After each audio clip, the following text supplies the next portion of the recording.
force in physics until you somehow figure out what a force is in your own mind and in your own language. And often this involves working with other people, okay, because you can get an idea in your mind and it can be completely wrong, okay?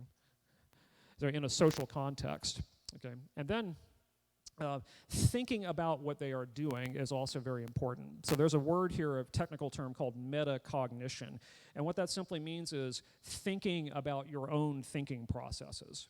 Okay, so you learn something, fantastic. Now let me ask you, how do you know that you actually learned something? What evidence can you provide me that you learned the thing that you say that you learned?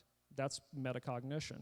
What did you do and how effective were the things that you did when you learned something? That's also metacognition. How would you improve? What else have you learned? What's the most unclear point? All these ways that you think about your own thinking processes, that's an important part of what we call active learning. It's not merely doing things. It's not just anything, and we also want students to be reflecting about what they have learned and what they've been doing. Okay, so that's active learning, and this can take a multitude of forms.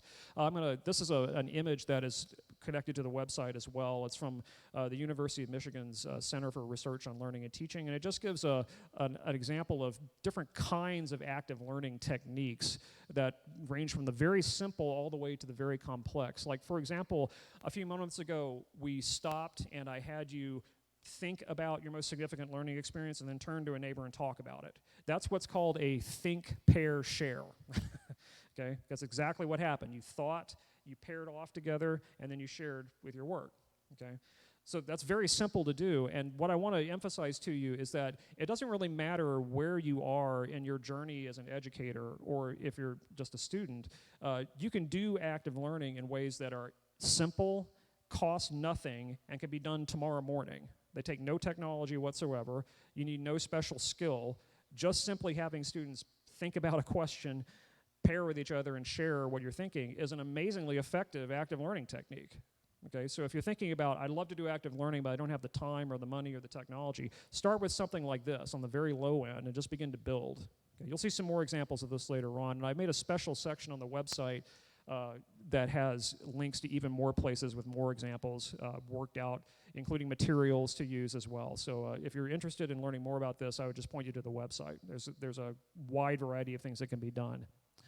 Now, I wanted to share with you just how do we know that active learning really works? I mean, active learning feels good when you do it, but how do we know it works? Well, there's a vast body of research on active learning, and all the research on this points toward active learning is the best method for teaching students, period. And there's really no contest. I want to share with you two especially important results about active learning that I think you should all know by heart, and I would ask you to read. These papers are linked to the website as well. Okay, one is by a physicist, retired physicist named Richard Hake from 1999. And what Professor Hake did, he's a physicist, he did a study of around 6,000 students. This is known as the 6,000 student study, quote unquote. 6,000 students in introductory physics courses throughout the United States. These are the first semester foundational physics courses where they're learning about force, for example. Okay, the idea of force is, in Hake's view, the essential test of whether you understand physics or not. If you misunderstand forces, it doesn't really matter how well you can calculate F equals ma. You don't really understand physics if you have forces mixed up. And so there's this instrument called the Force Concept Inventory. It's a multiple choice exam that poses very simple items to students about forces. Here's an example that require no calculation at all. They just ask students, okay, in this case, you drop an orange, you don't throw it from a second-story window. Which statement is correct? Okay. Number one, it quickly speeds up and then falls at a constant speed until it hits the ground. Okay. Number two is that it speeds up a little because of the force of gravity, gets stronger as it gets closer to the ground, and on it goes. And so these are all plausible answers, okay, but only one of them is correct. And so the idea is that this there are I believe, 20 such questions on this test. Okay, this test was given to the 6,000 students at the beginning of their semester and then again at the end of the semester. So what you would expect to see is an improvement in scores, but how much improvement? That was the question. So Hake tracked the improvement between students in traditional lecture style courses and students in active learning centered courses, and found that here's the scatter plot of the results. The higher you go on the y-axis, the better the gains were. Here are the traditional lecture style students in the red, and there are the active learning students in the green. That's a 2 to 3 standard deviation improvement, okay, over the same course, taught with the same materials, but using different techniques. Okay, 2 to 3 standard deviations, that's incredible. I mean, it's almost hard to believe. Like, literally, you cannot believe that this is really true, but it is. And it was all due to the intervention of active learning in the classroom. Something as simple as a think, pair, share. Okay, 6,000 student study by Hake. Another one, which is, I believe, maybe of greater importance, is one that was done in 2014 in the Proceedings of the National Academy of Sciences. This is one of the premier scientific journals in the world, and it was a study of 225 existing studies on active learning. So it didn't do any new research, but just summarized old research, and to see when we have studied active learning in the past, how big is the effect of active learning? Okay, was it like a little bit of improvement? Was it a lot of improvement, or what was actually happening? So these folks led by Freeman found that the students in traditional lecture courses in science, technology, and engineering, mathematics disciplines were 1.5 times more likely to fail their class than students in the same classes taught with active learning. So that's a 55% reduction in failure rates. Incredible, right? There's the data.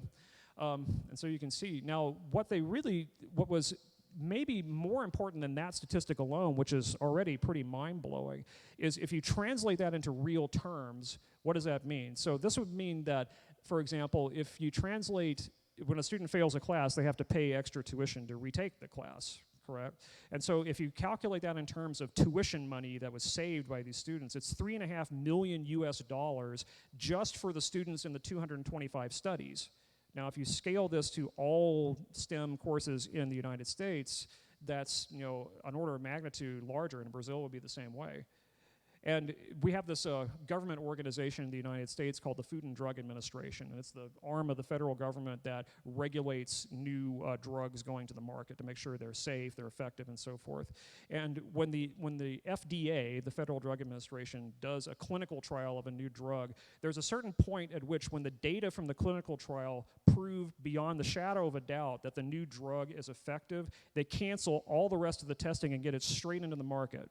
Okay? That's what active learning is, at the same threshold in terms of failure rates. Okay? I'll read this for you. The experiments that we analyzed here have been conducted as randomized control trials of medical interventions. They may have been stopped for benefit, meaning that enrolling patients in the control condition would be discontinued because the treatment was clearly more beneficial. We'd stop testing because it's unethical to withhold a drug that is so clearly effective in saving people.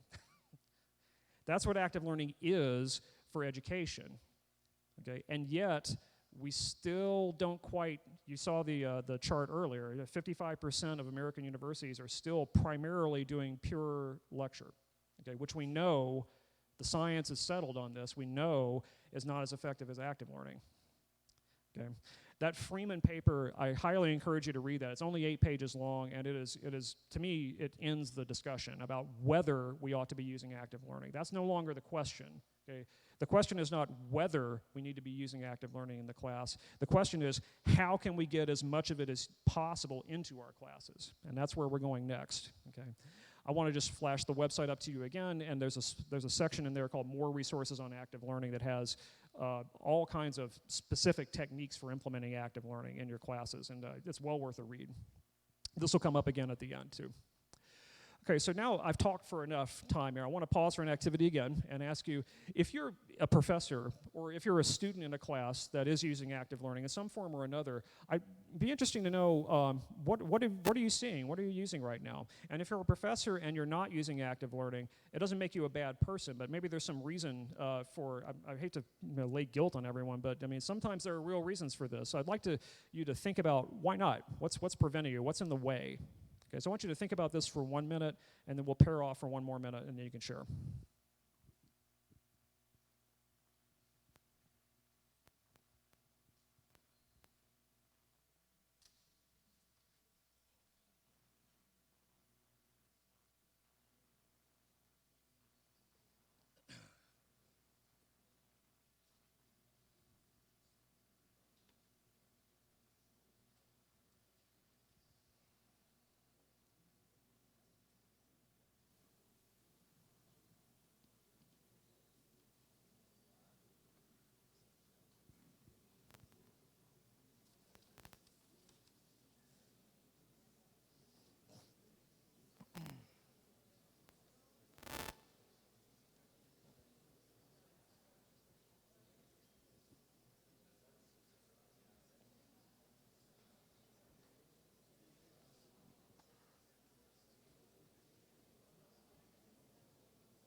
We'll come back in about just a few more moments.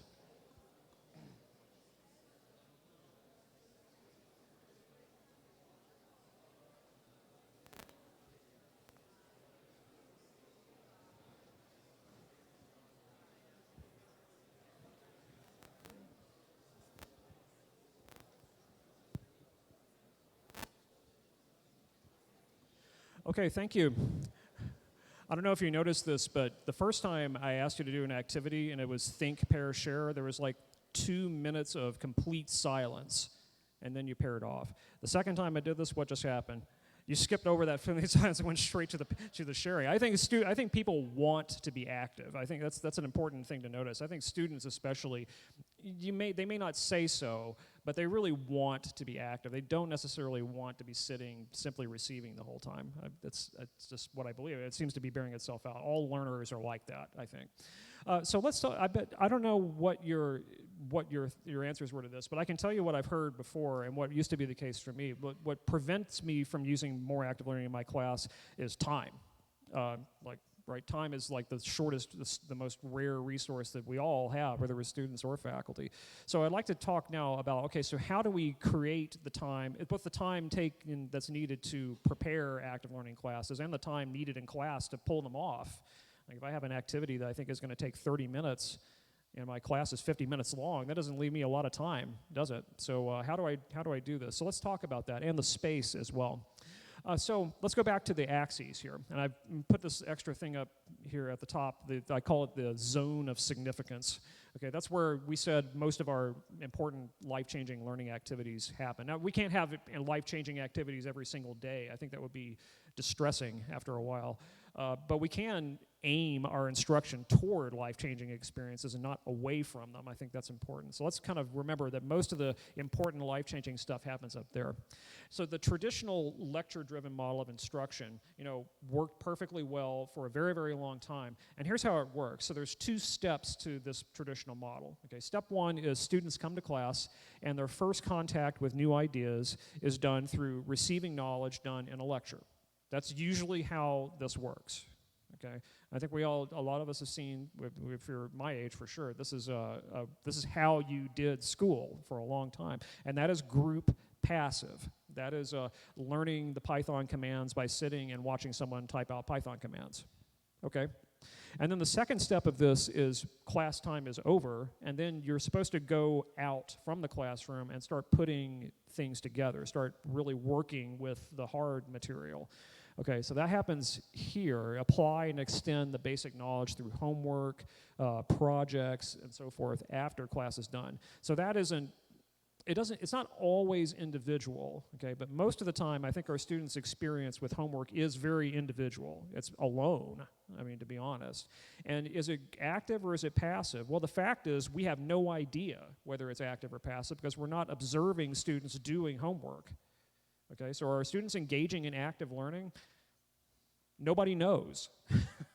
Okay, in the classroom, if it's just like this between you and me, lecture and receiving the entire time, that's not an active technique, okay? And are they being active at home? Well, we hope so, but we don't know. Okay, so that raises some issues with this traditional model, okay? Let me come to this in just a minute. I want to introduce you a model, and some of you may know this. This is called Bloom's taxonomy. Taxonomy is a word that just refers to, it's a labeling system. It's a way of naming things, okay? And Benjamin Bloom, this is from the 1950s. It's a rather old school technique. It's just, he created this taxonomy for categorizing cognitive tasks in order of complexity. Okay, so in this pyramid, often shaped as a pyramid like this, a triangle, and on the bottom you have remember, so that's basic recall of facts. Then a little more complicated than that is understanding, which is explaining concepts, and then applying, analyzing, evaluating, and then ultimately the ultimate act of cognition is to create. Okay. In the traditional model, and by the way, this image is also at the website, so you can grab this and use it. There are all these little verbs associated with each of those levels, if you can read those. Those are all in English, but I think like classify is an understanding activity. So this is a really nice model to have if you're trying to create activities that target specific levels of this taxonomy. You'll know what to ask. Okay. In the traditional model, the in-class portion targets the lower two levels of the taxonomy. It's about remembering and understanding, and maybe a little bit of applying. You notice that upper arrow is just touching apply. So sometimes in a mathematics class, we do a few examples in class that apply concepts on a very basic level. The rest of it, the entire upper 2/3 of that taxonomy, are intended for out-of-class purposes. Okay, that's what students do outside of class. They work on the homework, they work on projects, they go to, I would consider lab time in science to be out of class, honestly, because it is out of class. That is a lot of work to put on a student. Like, I don't know if you realize that, but that's the upper 2/3 of the triangle, but it's probably more like the upper 90% of the actual work that's being done in a class is that last 2/3. It's like my wife runs marathons, and those are 26.2 miles long. I don't know what that is in kilometers. I'm a stupid American. That's 26.2 miles long, and they say that the first half of that marathon is the first 23 miles. And the remaining half is the remaining 3.2 miles in terms of just energy that you have to put out in order to complete the process. This feels like that. Okay? So we're asking students to do a lot outside of class. I mean, more than we realize. And I think this is beginning to have an incredibly negative effect on our students, especially today. So let me mention, what are some problems with the traditional model based on this? Well, first of all, you notice it tends toward passive learning. Okay, it's not always passive. I mean, well-constructed lectures often involve a certain amount of interactivity. Okay, but they tend towards passivity. It's not the default setting of the traditional model, if I can use that term. It tends to overload students, like I just said. You're giving them all the difficult parts of the learning process to do on their own. Okay, a lot of load happening in the brain. And another thing, too, is that when students are working on the hardest material, the apply, evaluate, create, where is the help?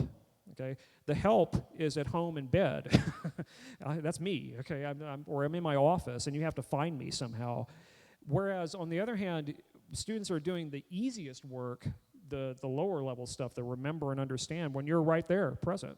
So there's an inverse relationship between the help that you can get or the access to the help and the difficulty level of the task. So I'm giving you the easy stuff and asking you, hey, are you okay with the easy stuff? And you're like, sure, it's easy. And then I run out the door the moment I ask you to do something difficult. That just doesn't seem right.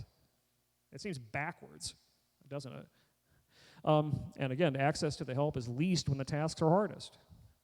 And that doesn't leave a lot of time for active learning in class because you have to get through all this material. That's an English phrase, but I mean, how many of you understand what that means? There's a lot of, if you teach Calculus 2, anyone, there's a lot of material in second semester calculus or first semester physics to simply, quote unquote, cover, okay?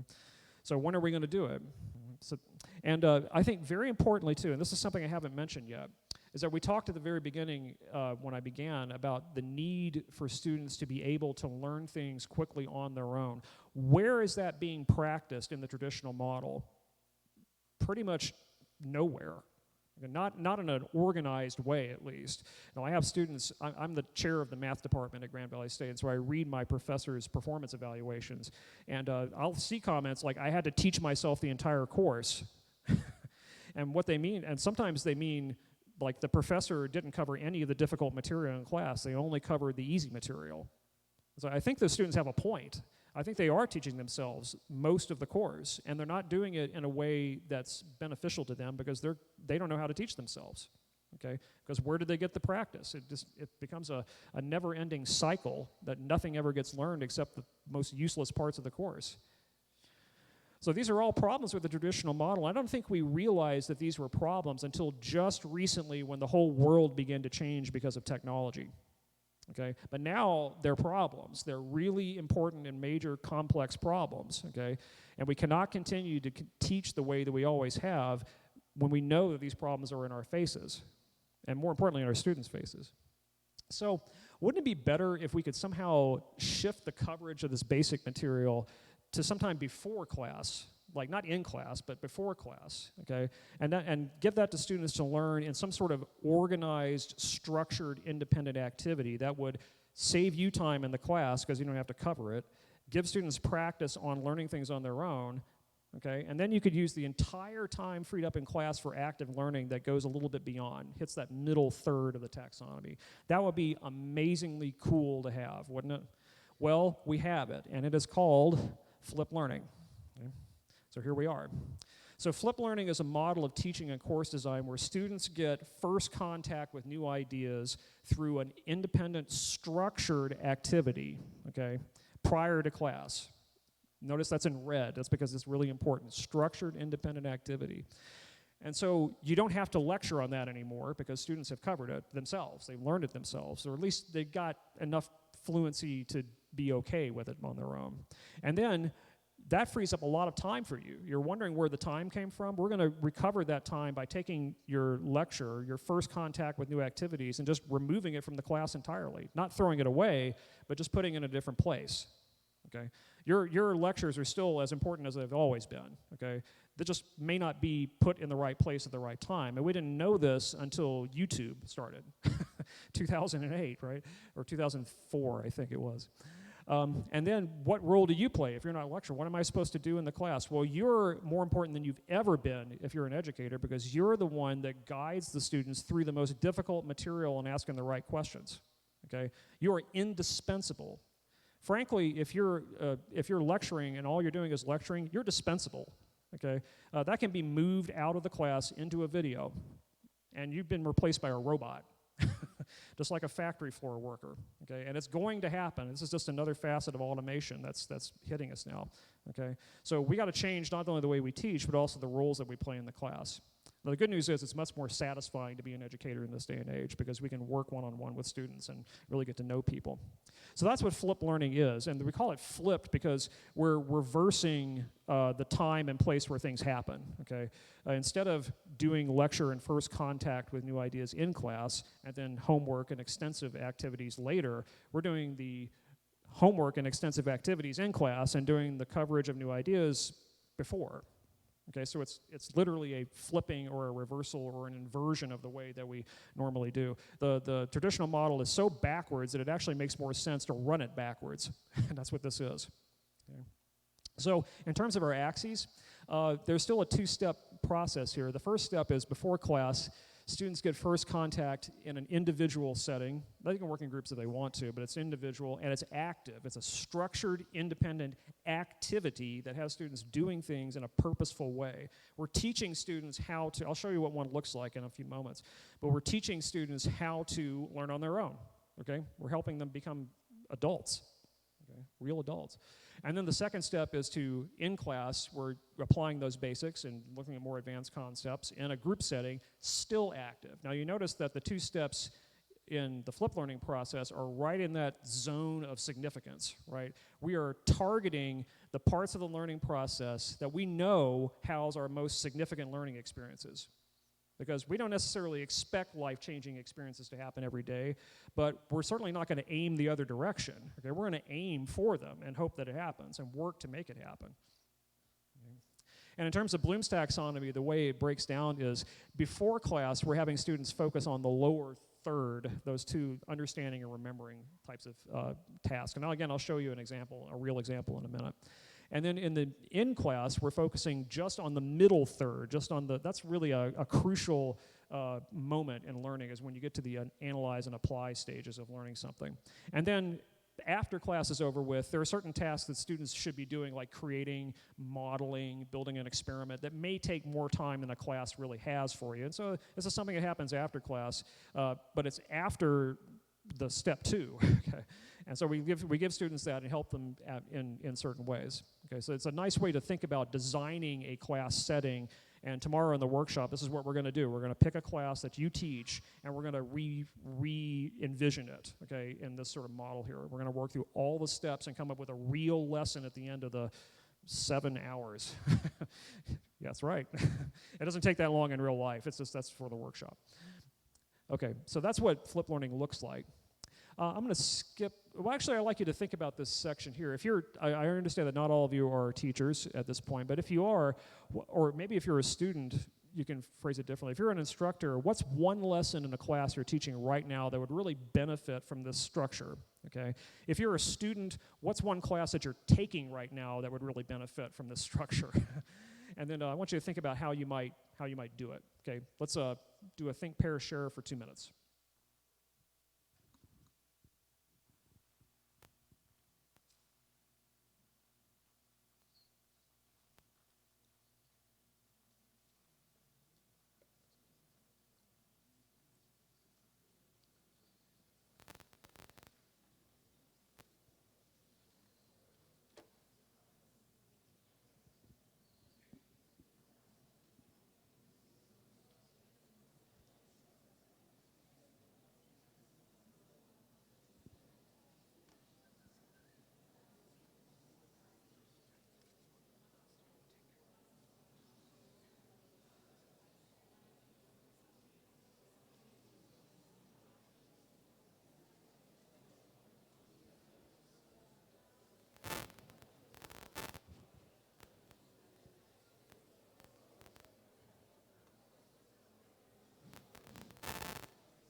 All right, we'll come back in just maybe 30 more seconds.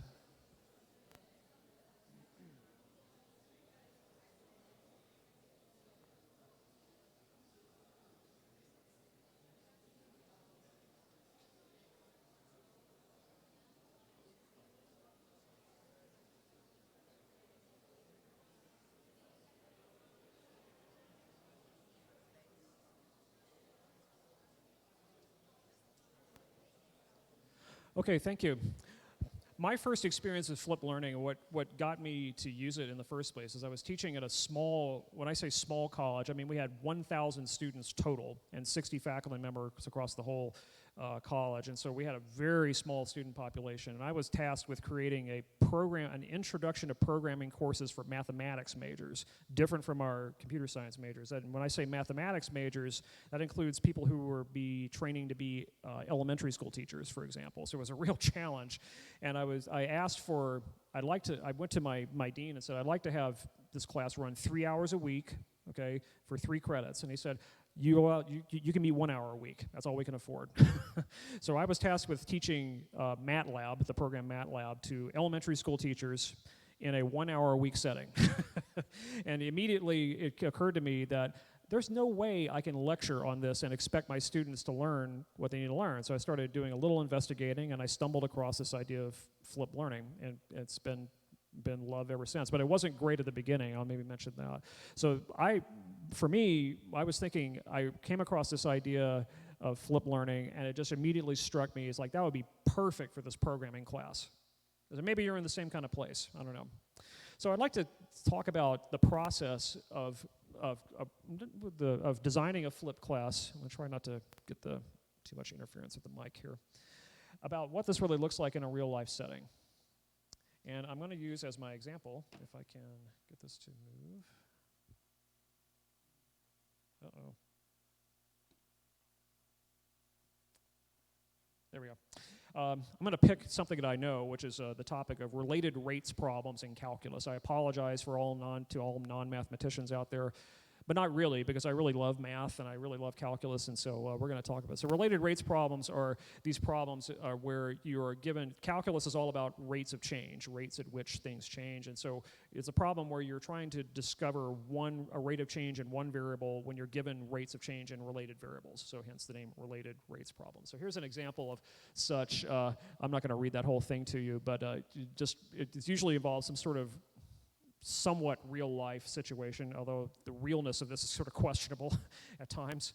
And you're given certain rates and shapes and quantities, and at the end it says, find the rate at which water is being pumped into the tank in cubic centimeters per minute. So that's a very typical related rates problem. In a traditional setting, I understand that USP usually uses 100-minute classes, which is actually great. I know it's a long time for a student to sit, so we don't want them to sit, right? We want them to be doing things.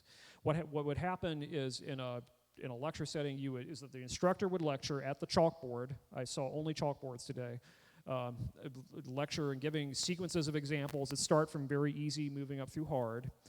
And in some cases, that's it. That's the entire 100 minutes is just nothing but the instructor doing one example after the next. And a student coming out of that class is going to feel like they know how to do a related rates problem. Feel like they know how to do a related rates problem. In reality, probably not so much. If you've ever taken calculus, you've been in this situation, I know, and you can't lie and tell me otherwise. It's like, well, it made perfect sense when the instructor was doing it at the board, but when I went home to my dorm room, I didn't even know what language it was being taught in, right? This is a universal experience among students in lecture courses, okay? And it's precisely because it gives a false sense of security, a false sense of competence in the thing being taught. It just is. Okay. I have to tell this one story. I have a 16-year-old daughter, and she's learning to drive a car right now. That's a scary thing, and in the United States, I'm sure it's in Brazil too, you have to get a license from the government to drive a car, and she was driving me to her test to get this license, and I said, so, her name's Lucy, I said, hey, Lucy, how you feeling today? You feel okay about this? And she said, oh, I'm so confident about this, Dad.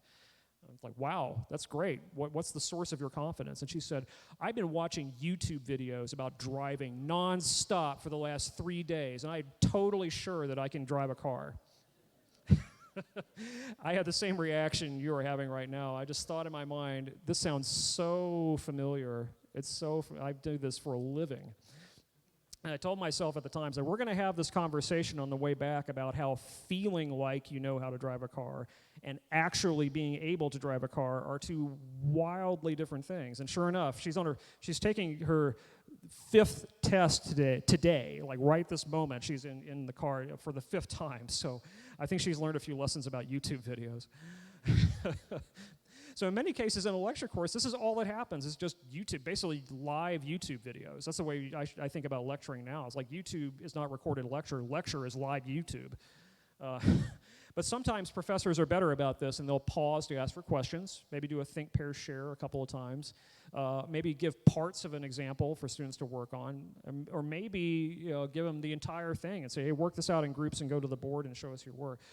All those things take time, right? And so if you're lecturing on a lot of examples in a 50 or 100 minute, sometimes we have 75-minute periods at Grand Valley, you don't have a lot of time for the maybes, okay? You have to just get through the material. So how would this look in a flipped learning setting? Well, here's how I actually have done this in a flipped learning setting. So these are all real materials, okay, that I've actually used, and yes, they did work, and I can answer your questions about this. Well, first of all, let me kind of explain the structure of how a flipped class would work, okay? So if we have 100 minutes to work with, they might be subdivided like this. I would take, so first of all, what happens before class is that students would get some sort of set of resources to get their first contact with related rates problems, okay? Maybe that's, usually for me, that's a combination of video content and print content, and I just tell students, pick and choose whichever combination makes you happy, okay, whichever helps you learn. We have a YouTube channel at Grand Valley's math department that has 93 videos for Calculus 1, 92 videos for Calculus 2.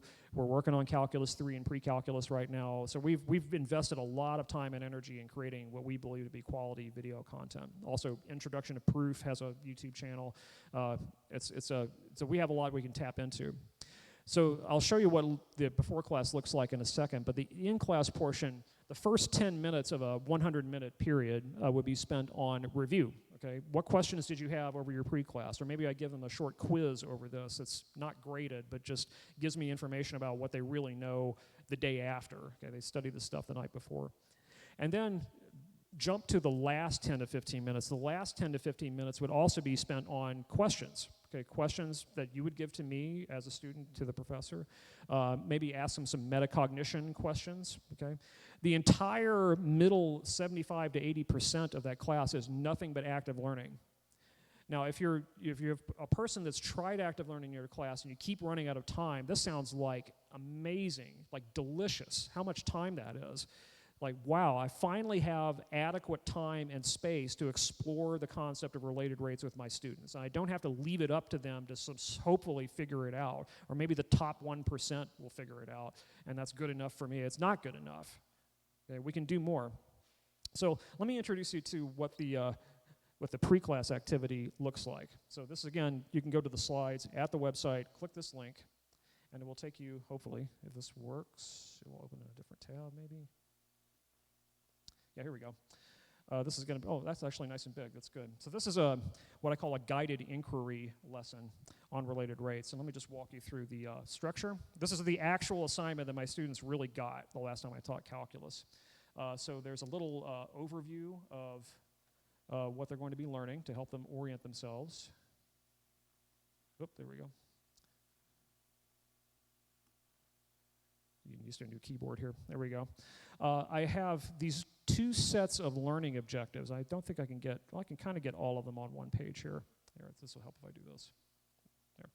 So I break down for students what exactly they need to know for this lesson. This is really important. Like, this is a basic course design principle. Even if you are not going to use active learning, even if you're not going to use flipped learning, you start by clearly defining what the outcomes are going to be. Okay. Now, as we'll discuss tomorrow in the workshop, I have these split into two groups, basic and advanced. And the basic objectives are what students are expected to know how to do before they come to class. The advanced objectives are what we're going to do in class. So I don't expect students to teach themselves the entire material before class. Okay, that's a little bit too much to ask. But I do expect them to teach themselves basic stuff before class, like the top one reads, read a quantitative problem carefully and identify the independent and dependent variables in the problem, as well as the constraints on the variable, okay? This is absolutely within the grasp of a calculus student. Read a problem, tell me what the variables are, okay? That's very important, very foundational, but also simple, okay? And I want students to be able to do this, and I want them to know that they are able to do this. And there are a few others there too. And the advanced learning objectives, that's maybe a little bit vague. It's set up and solve related rates problems. It's a little more to it than that, but that's what I want them to do in class. Secondly, after the learning objectives are given, they have resources. So I give them read all of section 3.5. This is my colleague Matt Balkins at Grand Valley wrote this free book called Active Calculus. It's a complete calculus 1, 2, and 3 book, freely available online. If you go to activecalculus.org, I'll put that on the website too. It's all freely available. We have pre-calculus, single variable, and multivariable, completely free. So help yourselves. It's in English. I don't know we have a timeline for translations, but if you want a Portuguese translation, I'll let Matt know, and he can get right to work on that. And then I have the reading, and they have links to video. These are all at our YouTube channel. So the idea is they're going to, and some optional videos that I found on YouTube that were pretty good. And students watch these videos, do the reading, and then they work on exercises. I have these exercises linked into a Google form. I'm going to go here. And they show up just like this. And there's some things on here. I'll skip down to the part. Like the first thing I asked them to do is, what's the derivative of x squared plus y squared with respect to x? Okay. Right? That would be a good one, because this, in related rates problems, this is actually an important thing. And so they have to select the right answer from this. And this is not the easiest problem when you think, if you know calculus, it's a little bit more to it because of that y squared there. So first of all, they need to know how to do a basic, what we call an implicit derivative, okay? And then I have an exercise here. Harry throws a stone into a pond, causes a circular ripple. The radius of the ripple is expanding at a rate of 2 feet per second. Recall the area of circle is a equals pi r squared. And I'm asking them not to compute things, but to tell me things. As the radius changes, which of the following are also changing? Okay, so some things are changing, some aren't. I want students to be able to know what they are. If the radius is a function of time, and you took the derivative of a, what notation would you use? Okay, these are all basic setups for being able to do more advanced related rates problems. That's all I'm asking students to do. So I think students can do this. I know that they can do this. They're much smarter than we give them credit for, right, students? Okay, yes, you are. I think we underestimate the intelligence of our students vastly, okay, on an everyday basis, and it's to our detriment. And this is a Google form, and so when students click the submit button at the bottom, it drops all of this information into a spreadsheet automatically, and I just go through the morning of the class and just look at the spreadsheet results. Grading it takes about 3 minutes for a group of 30 students, because all I'm looking for, this is only graded, you're probably going to ask about grading, this is only graded on completeness and effort, okay? No mathematical correctness is taken into account in the grading of this activity. The reason why I don't grade on correctness for this activity is because when we're learning something for the very first time, do you want to be graded on correctness? No, I mean, you're not going to get anything correct the first time, probably. You might be lucky, you know, but what you really want is something that's failure tolerant, okay? That's going to make you much more likely to try something, okay, if you know that you're not going to be penalized for being wrong about it. Now, we'll grade on correctness later, okay, for absolutely, yes, but at the very beginning, I think it's much better to just say, just do this work, use a good faith effort on it, and turn it in on time. And under that rubric, we typically get 90 to 95% completion rates on these guided inquiries. So if you're wondering, students won't do the homework if I put it outside of class, it depends. It depends on how much you're enabling them to do the homework, okay? If you make it easy to do, simple, targeted, and failure tolerant, then I think good things happen, okay? That's a typical pre-class activity. Let me go back to my presentation, and I'll try to move on here. So here's an example of something you might do at the very beginning of a class. It's a little introductory quiz. You could do this on paper or with clicker devices, and you notice it basically covers what was on the reading. So, you know, if students have done this, it gives you a little verification. Other things you could do, I sometimes have students go through a blank copy of the pre-class activity in groups. Okay, they've done it before, so they just put it together in groups. That's another way. What could you do in class? Well, here's an idea. I changed this slide up last night after talking with Antonio. I found this activity. Here's a related rates question that I started with. So one way you could approach this without having students actually solve the related rates problem is to give them something like this. Here are the steps of a related rates problem. This is what you would do. And what you do is you print this out and you cut it into little strips. and shuffle the strips up, and then have students put the strips in the right order, okay? So that involves printing, okay? but that's the most advanced technology that's involved here. And so that's a step towards being able to solve a related rates problem, like getting things in the right order. And some of these seem obvious, but I don't know. My students always put the plug in the rates and quantities you know before taking the derivative, and that's like the worst thing you can possibly do, because then you'll get a bunch of zero derivatives. Okay? Isn't that the case? People who teach calculus, you've seen this. I'm going to plug in all the numbers and then take a derivative.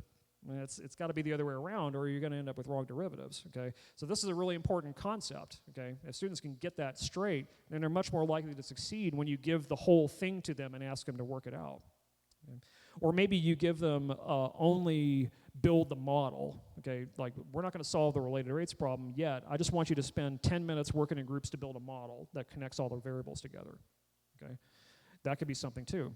Or there's this. I had hoped to show you this activity, but this link, unfortunately, is blocked outside the United States, as I discovered this morning when I was going through my slides. So I'm going to leave this in the slides in case you can somehow make this work.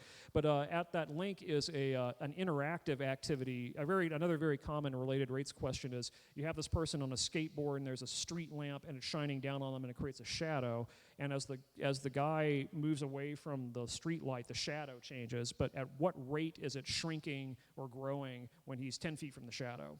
Okay, pretty typical.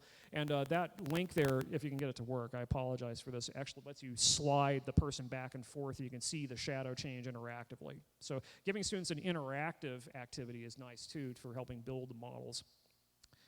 And then there's any number of variations on this theme of getting students to do work actively to build their understanding and not just receive it.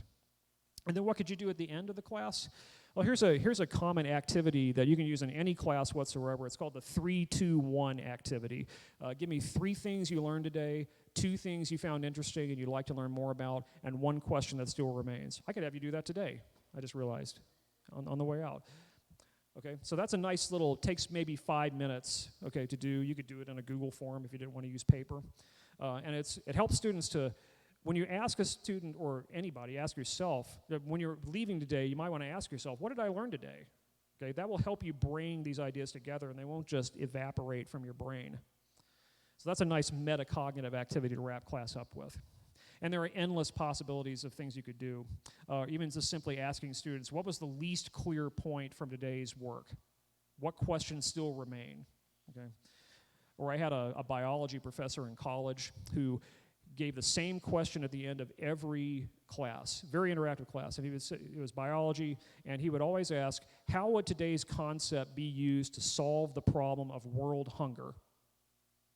Every class ended with that same question. And so you come to class knowing the question is going to be asked, and you have your attention fixed on those things that he's talking about, right? So today we talked about mitochondria. Okay, so how could the concept of mitochondria be used to solve world hunger?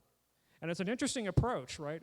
Sometimes it gets a little silly, but it's an interesting approach because it makes you think about, well, how would mitochondria be used to solve the problem of world hunger? Is it even possible? Maybe I'm going to be the one that figures it out. I'm going to skip that activity because I know we're running a little low on time, and I want to just wrap up with a few things here. Okay, so let me kind of get us to come to an end here by thinking about some issues that arise when doing flipped learning. That's, by the way, at a complete flipped learning lesson, okay? And it looks very much just like an ordinary active learning lesson, except we take in the first contact with new ideas before class. Students are not getting first contact when they come to class. They're doing that beforehand. That's all. It's actually a very simple idea. What could go wrong? Well, we'll get to that in a second. There's a couple of variations I would like to leave you with here on flipped learning that people often ask about. If you're not necessarily interested in taking an entire class and converting it to a flipped structure, what can you do instead? So there's one idea called partial flipping, okay, and this is where you take part of a class and convert it to a flip format. Okay, maybe it's every Friday, or maybe it's only the lab sessions that you flip, or maybe just a few targeted lessons in between. So you just convert only part of a class to the format. This is really good for experimenting with flipped learning. If you just want to try it out and see if it's really right for you and your classes, this is a good way to do it without committing to it fully, okay? Just to pilot the idea, to figure out where the weak spots are and where you need to grow. But it does. The problem with this is it does require students to think about two sets of rules for your class. Right? I found that students in partially flipped classes tend to be less receptive to flipped learning because they've been used to doing class one way where it's all direct instruction. Now you're going to change the rules on me. I don't know what I'm supposed to be doing from one moment to the next. I tend to feel like you need to do all flipped or none flipped. Okay, but one happy medium in here, I think, and that keeps students from having a consistent workflow in the class. So one possible route around this is gradually increasing the amount of flipping you do in a class. I think I'm going to try this fall, actually. I'm going to be back in teaching calculus again. And what I think this is going to look like in my class is I'm going to start the first 2 weeks are going to be just fully traditional. It's going to be very uncomfortable for me, but it's going to be fully traditional, right? And then the second 2 weeks is going to be just a little more that they have to do outside of class. And then the next 2 weeks is going to be even more. So by the middle of the semester, it's going to be completely flipped, and students won't even know what hit them, because it's like in the United States we have this idea of the lobster boiling in the pot. It does not know that he's being boiled until it's far too late, right? So I'm going to try that this fall. I think that's a possible way to get around that too. Yes, question.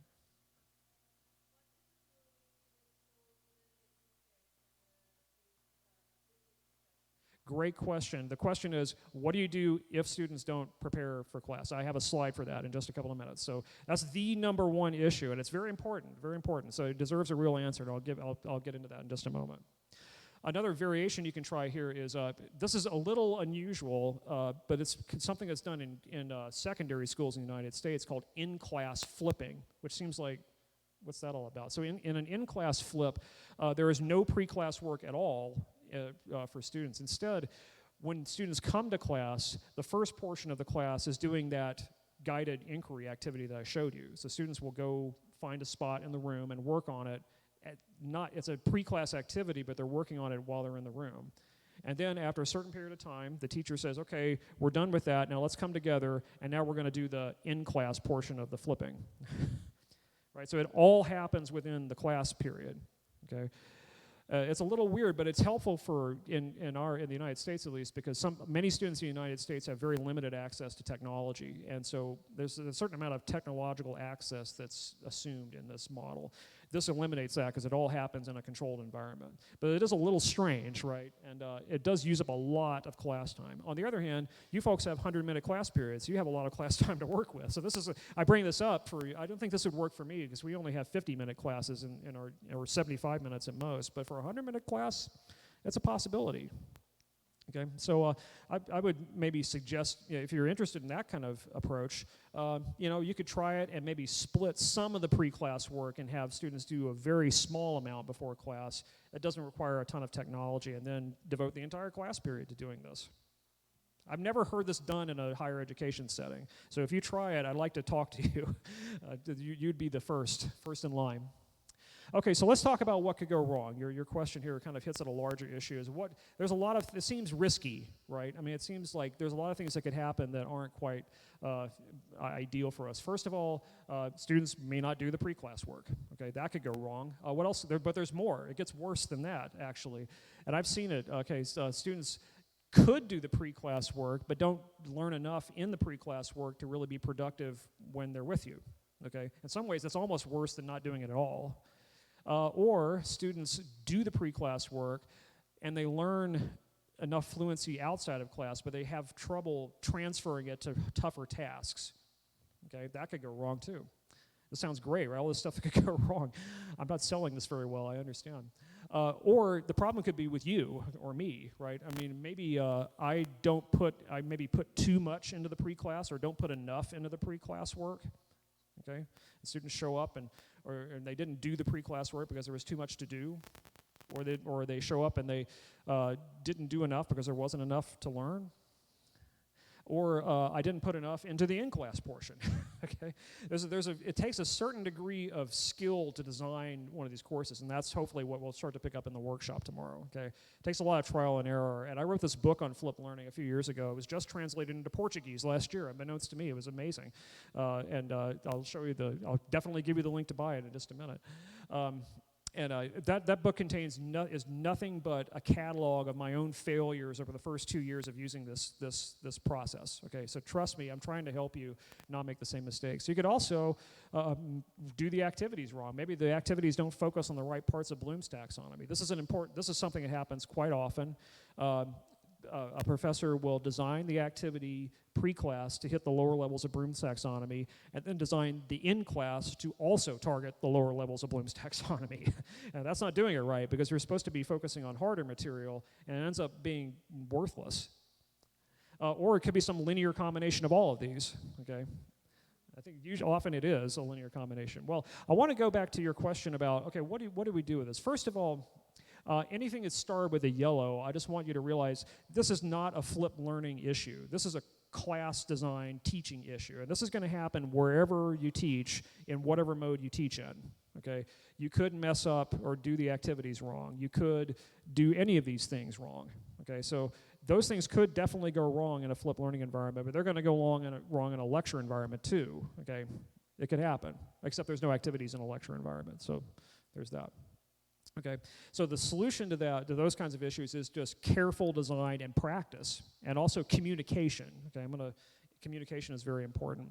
And as for the other ones, especially the top one, these can be helped by careful design of materials. And so I'm going to say, please come to the workshop tomorrow, and you will learn how to do this. The issue with not doing the work, first of all, I want to just say that I rarely encounter this, honestly. Okay, it really almost never happens, okay, that students simply didn't do the work, okay.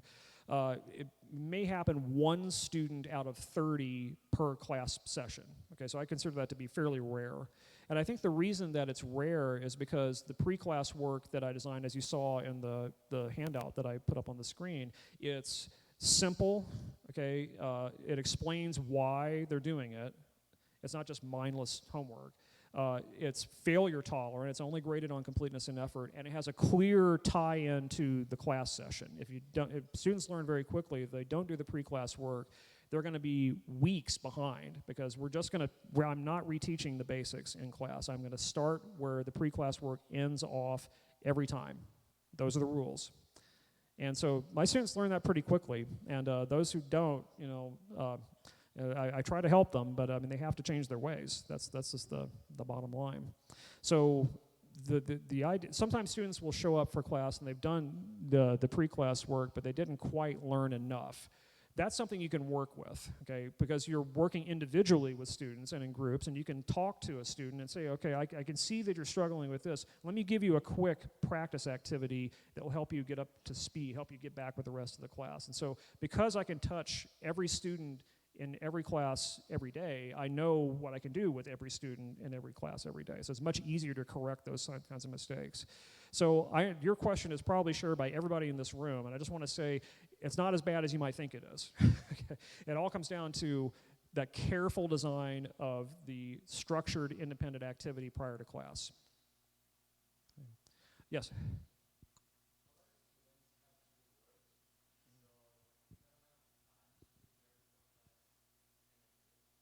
That's a great question. And Tony and I were just talking about this over coffee earlier this morning, that much of what flipped learning is time management. And so I would say, first of all, if you have a well-constructed flipped learning activity, it's going to tell you what you need to do, and so you don't have to spend or waste time figuring out what you're supposed to do. So in some ways, it makes you more efficient. Okay, you didn't see this on the screen a few minutes ago, but I've started putting time estimates on all the tasks that I have students to do. Like, that's why I put the running times on the videos. Like, I'm going to ask you to watch 3 videos. This one's 8 minutes long, this one's 10 minutes long, this one's 3 minutes long. So you need to budget 21 minutes to watch videos.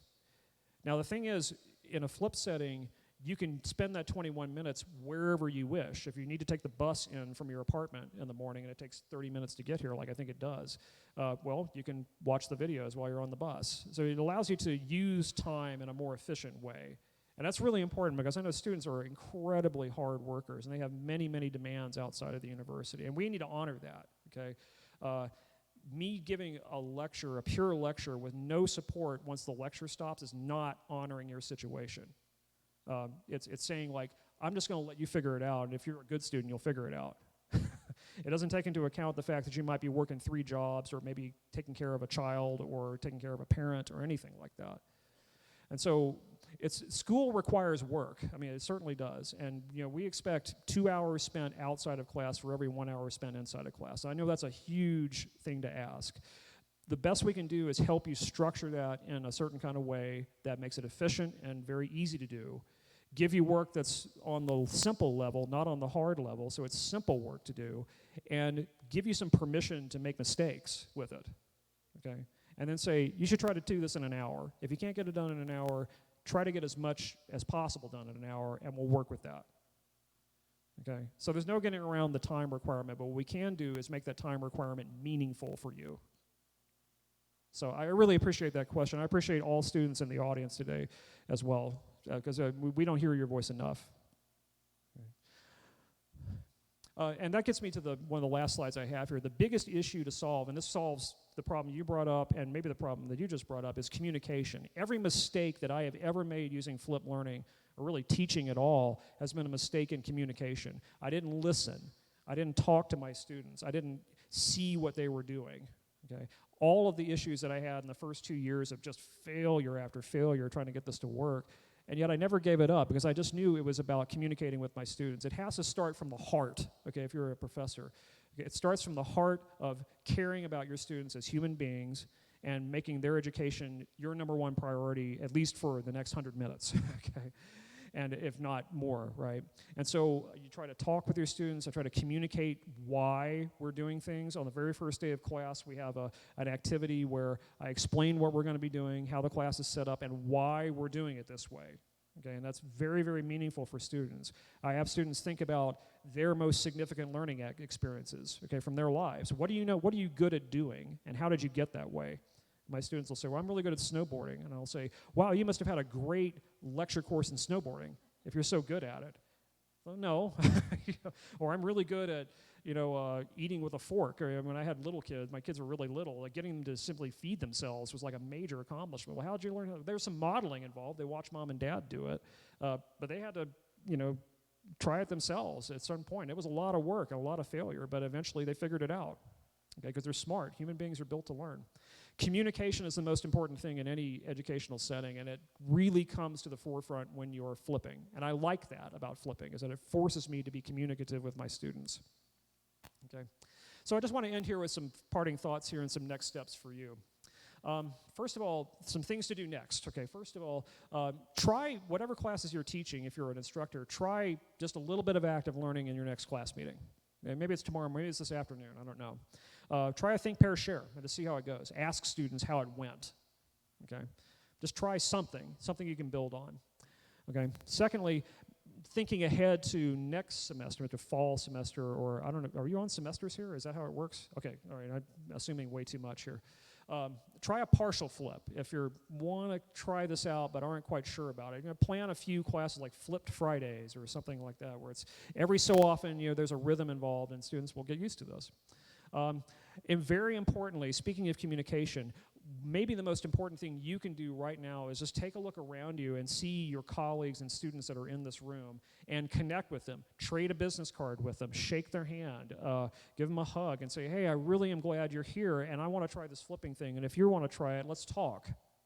Okay? Build a community of practice right here at USP in Escola Polytechnica where you can support each other over this period of change, right? Because we need each other's support for this, right? Include your students too, if possible. Connect with your students and stay connected with your students about this. Try to learn more and ask a lot of questions about this. And how can you learn more? Well, I'm glad you asked, because I'm giving this workshop tomorrow. I keep plugging this workshop. So we're going to spend the entire day just taking a single lesson from a single course that you are currently teaching, taking it where it is, and converting into a flip format. And I contend that if you can do one lesson, you can do a whole course with almost no effort. Well, I won't say almost no effort, but it's not a lot less effort. If you teach 30 courses, class sessions in a semester, it's not 30 times the work, it's like 10 times the amount of work. It's if you can figure out the workflow, it becomes very simple. I'm a very busy person. I have 3 kids, I'm a department chair, and so on, and I don't do things unless they're simple, okay? I just don't have the time for it, okay? I have no more time than anybody else in the room does. Nobody has. You can't manage time. You can only manage your attention, right? And so I want to put my attention on my students, and I've learned what I'm going to teach tomorrow is like a 7-step process that I've honed over the years. It's not perfect, but it does make things simple, right? And that's what I'm all about. Okay, so I want to leave you with this one last idea. Okay, so I came up with this metaphor. So we have these devices that we use, phones and computers and so on, and they all run different operating systems, right? We have Apple, we have Android, we have Mac, Linux, and all that. I think of the active learning techniques that we use, think, pair, share, and all that. Those are like apps that we download and put on our phones, like WhatsApp and Word and Slack and all those. Those are specific things, specific pieces of software that do specific tasks. Okay, our active learning activities are like that. Flipped learning isn't a form of active learning, it's a platform or an operating system that we install, if you will, those activities onto. Just like some operating systems are better for apps than others. Like if you try to run Word on a phone, it works, but it's not a pleasant experience, right? Likewise, if you try to, I don't even think you can run WhatsApp on a computer. Maybe you can, I don't know, but it's really meant for phones, right? There are certain things that app was intended to be run on a certain operating system, and you can make it work elsewhere, but it's not good. So I think of flipped learning as like an operating system that houses these active learning apps that we use, and it's really an optimized operating system for those apps, okay? It's where the active learning works best, in my opinion, okay? So think of it that way. We're running an operating system. We're asking, if you change to flipped learning, you're changing from Mac OS to Linux. In other words, you're changing your operating system. And that's sometimes uncomfortable, but you're always happy you did, it seems like. Okay. So I just want to leave you with this idea with flipped learning and with active learning. What we're doing here is we're really getting with our students and engaging with them. All of them, their mind, body, and spirit, their hopes, their dreams, where they're headed for, where they're at now in their lives. And we're designing learning activities that connect with those students, every student, the whole student, every class, every day. Okay, that's the ideal I think that we hold ourselves to, and that's what is going to make USP, again, already a world leader in so many things, a world leader in world-class undergraduate education. Okay. So thank you again so much. I want to leave you with this last slide here. Those are it's the same book. One's in English, the other's in Portuguese. You can go to my website, ortalbert.org/book, and there are links to the Amazon sites. I also have a box with 4 of them that arrived here at the university. So please contact me, grab me, and I'm available for you throughout the week. But if the week goes by and you weren't able to get with me, please reach out at any time. I've been conversing with some of you over the last year, in fact.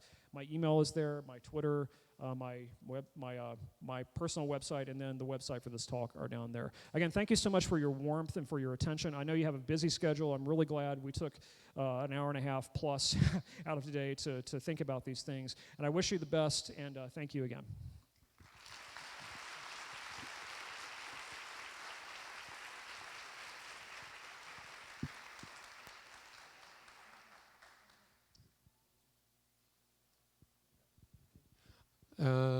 I think, if you don't mind, a few questions, sure, perhaps. Okay, if somebody wants to make some questions, you can ask in Portuguese, we can translate. Yeah, sure. Actually, my background is a bit different because I come here as a true believer. I work with ESL, and we use active and flipped learning in our school. So I want to ask you as someone who works with this. And my question is, one of the biggest problems we have is actually having the students understand the methodology. A lot of them come to the school and say, oh, so it's just distance learning, right? You have an app and have videos, and we just do a question session in the classroom. And they feel like this doesn't really help them. They don't feel like they are learning. So from your standpoint, how can we help the students understand the methodology and understand that they are learning through it?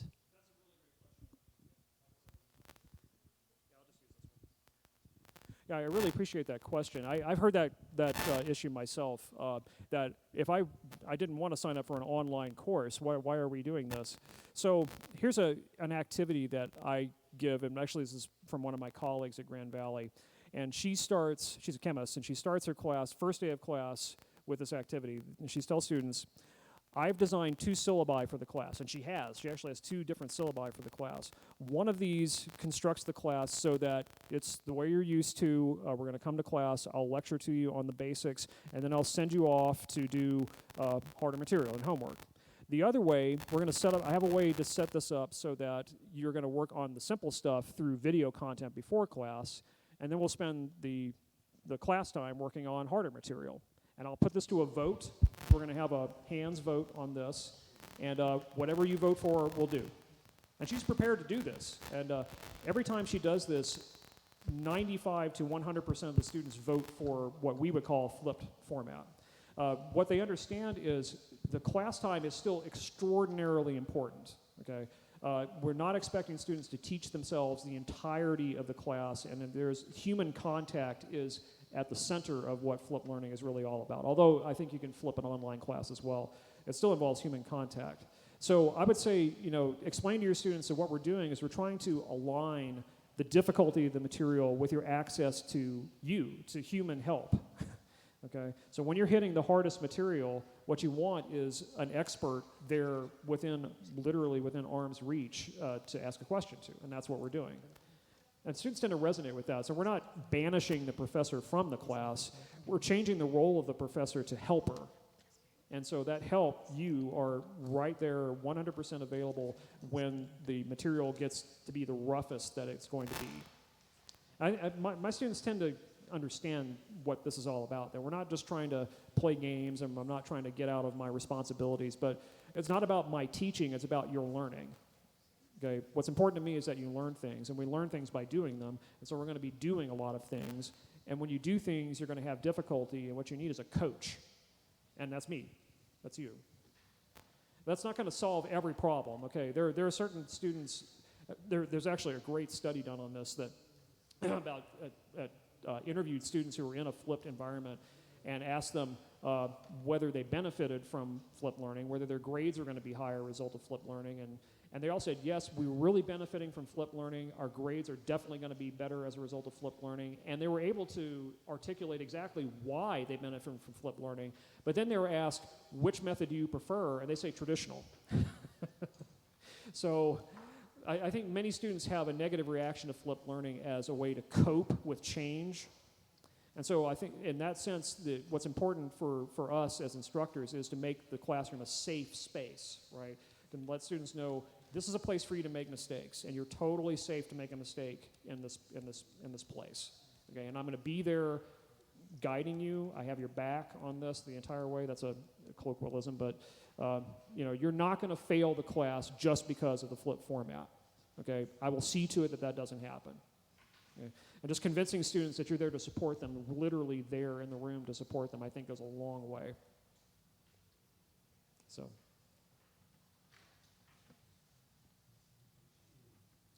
I thought there might have been a question down in the front, but I wasn't sure. Oh, this one. Okay, great. Hi. Hi. Actually, it's a related question. Sure. One of the main points in engaging students is perception, how they perceive what they learn. And there was this paper published last year in Proceedings of the National Academy of Sciences. I almost showed that paper up here, yeah. And actually, if you would like to comment on that, instead of me saying what the paper... Okay, so briefly, so there was a paper, I gave one paper in the Proceedings of the National Academy of Sciences. That was the, sorry about that, the Freeman paper. But there was another one that came out just last year where students were interviewed, I suppose, and were asked, I think it was a physics class, I want to say, and they were asked whether they learned more and whether they felt like they learned more. Or they asked, well, do you feel like you learned more in this flip setting or in an active learning setting than in the traditional setting? But then they also gave them something like the force concept inventory and really found out what they learned. And the students believe that they learn much more under traditional lecture, but what the data actually prove is they learn much less under traditional lecture. That their perceptions were 100% wrong about active learning. I actually show that to my students and to say, like, your perceptions are not always accurate, right? I mean, this is true for any human being. So, I mean, you're going to feel like you're struggling, Okay, I'm going to communicate with my students and say, when we do active learning and flipping, you're going to feel like you're really struggling in the class. Okay, but actually what you're doing is learning. That sometimes learning feels like a struggle, and everything that you learn that's worthwhile is a struggle at first. A lot of my students are athletes, for example, and I'll say, when you're learning to lift weights, and you're hitting that point where you're at your maximum weight, and you try to lift just a little bit more than that, your muscles are shaking like this. That's a physiological reaction to growth. Okay, and there's an intellectual version of that too. When you're at your point where you've hit your maximum that you already know how to learn, and you're going just a little bit beyond that, it feels like you're falling apart, but actually what's happening is you're growing. And you just need to be aware that this is how it feels. And so when it happens to you, don't panic. And I found that helps with the perception idea. Again, some students are always going to be a little skeptical of what you're going to do, and it's almost nothing you can do to get some of these students to kind of get on your side, other than just support them and listen to them. But just presenting them with data, I found is pretty helpful. Letting them know that you know what they're going through and are going to go through. Does that help? Okay.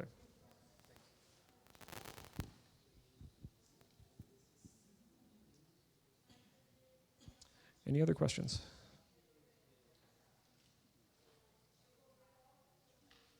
Okay, well, thank you again so much. And again, very happy to talk with you one-on-one once we're through. Have a great day.